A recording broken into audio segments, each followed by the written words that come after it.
On a ici un circuit RC, la résistance et la capacité, et ici le générateur avec sa résistance interne, qui va fournir une tension alternative. On veut mesurer la tension aux bornes de la résistance. On la mesurera sur le canal 1 par exemple. Et aux bornes de la capacité, donc on vient de brancher en parallèle sur le canal 2. Alors quand on mesure deux tensions à l'oscilloscope, la règle c'est de mettre une masse commune entre les deux éléments qu'on mesure. Donc ici, entre les deux éléments c'est ici, et on vient mettre la masse du circuit ici.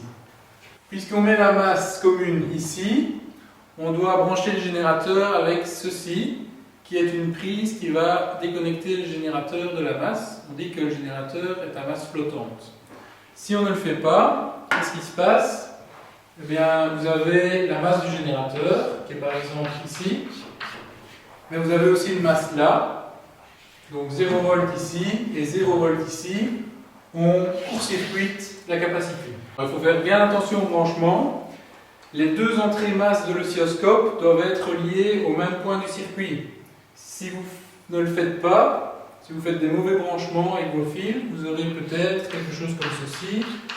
Une entrée masse de l'oscilloscope pour le canal 2 ici, et une entrée masse de l'oscilloscope pour le canal 1 ici. Donc vous voyez, dans ce cas-là, on a un problème aussi, parce que 0 volt ici, 0 volt ici, donc vous court-circuitez encore la capacité. Alors, il faut faire aussi attention au sens des différences de potentiel. Ici, on a la tension au générateur, VG. C'est ça moins ça. Alors, on mesure aussi, on veut aussi mesurer VR. Ceci moins ceci. Et VC.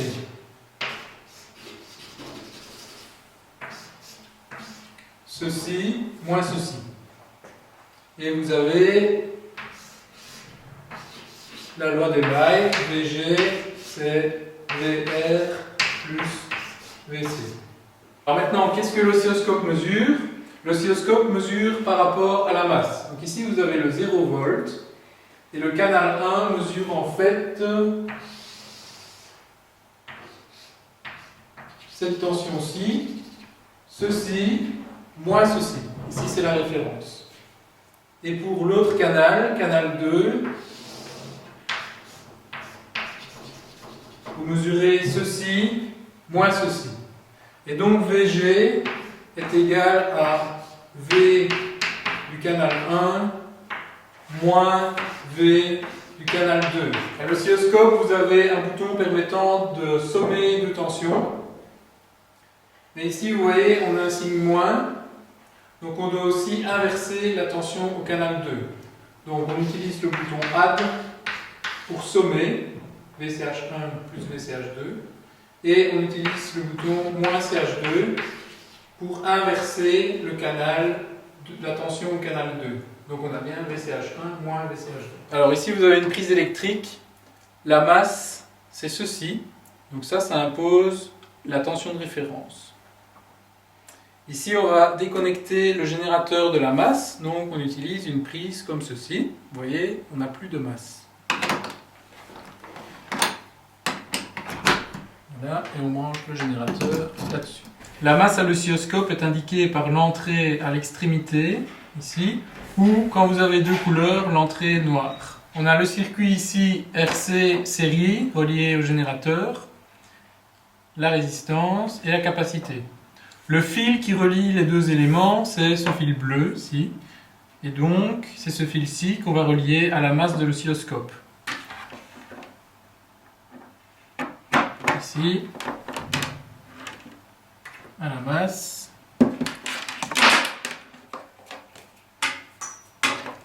ici, à la masse. Après, on vient brancher la résistance sur le canal 1 et la capacité sur le canal 2. Ou inversement, comme vous voulez. Alors, on a vu que le fil bleu ici devait être relié à la masse. La masse, c'est l'entrée ici noire ou l'entrée ici à l'extrémité. Ça correspond à l'entrée de la fiche ici.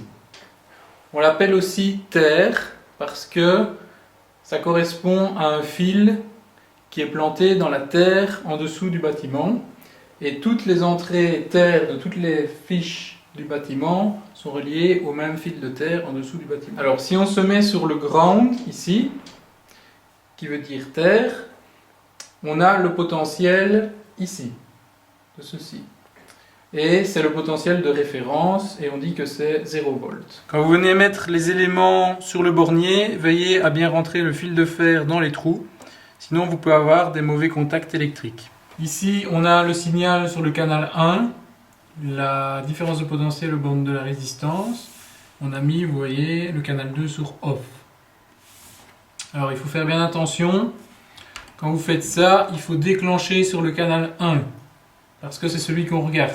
Si vous déclenchez sur le canal 2, ça ne va pas. Alors maintenant, on peut aussi visualiser le canal 2.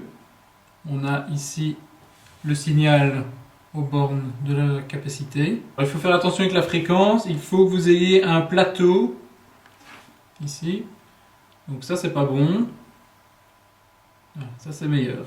On peut maintenant sommer les deux signaux et retrouver la tension d'entrée. Faire attention, il faut être sur les deux mêmes échelles de tension, au CH1 et CH2.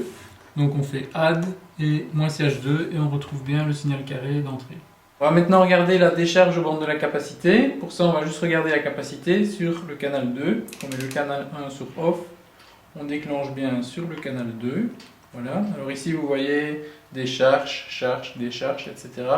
aux bornes de la capacité. Pour mesurer le temps T1,5, donc le temps qu'il faut pour que la tension chute de moitié, il faut bien centrer le signal. Donc on se met sur ground, on centre le signal. Voilà. Et pour avoir plus de précision, on fait x10.